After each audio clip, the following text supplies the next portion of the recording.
Hey, good morning. Welcome, or afternoon. Sorry, I keep fucking that up. Good afternoon. Welcome to 686 South Ohio Ave in Columbus. We're looking at this as a Burr property where we would buy it, rehab it, rent it out, refinance it, pull our money out, and go repeat it. Why we're looking at this is because it's near Nationwide Children's Hospital. It's near some new development in the Old Town East Franklin Park area over by Franklin Park.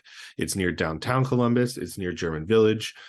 So really right in the thick of it, and fantastic for someone looking to come and really see the most of Columbus and be right down in the thick of it. So from a medium term or furnished rental standpoint, it's fairly ideal.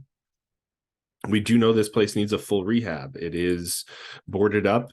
It is pretty much totally gutted and ready to start work, but it needs a lot of it, as you can see. So we at least know what we're getting into.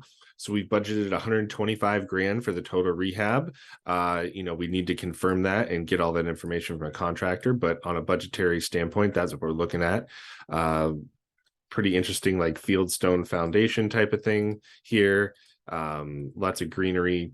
It's very indicative, these old brick buildings of this area of the city. So how do the numbers shake out? What does this look like? So if we were to get this for 143,000, they're asking 180 something at the moment, I believe.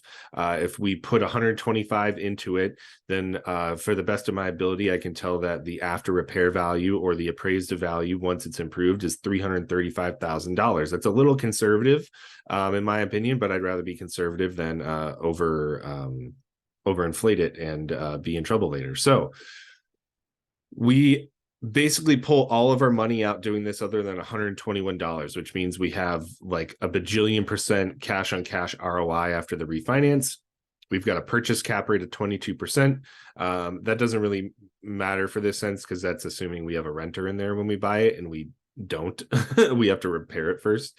But our pro forma cap rate's about 10%. So our cash flow is 1,000. So at the service, if we can confirm that we're going to make 3,400 bucks a month off this, if we can confirm it's only going to take 125 grand to do it, and if we can get the deal at 143, this is a solid deal that we totally go after. So if you have questions about this one or any other property you might see, let me know. Happy to run the numbers with you and see what we can find out. Talk soon.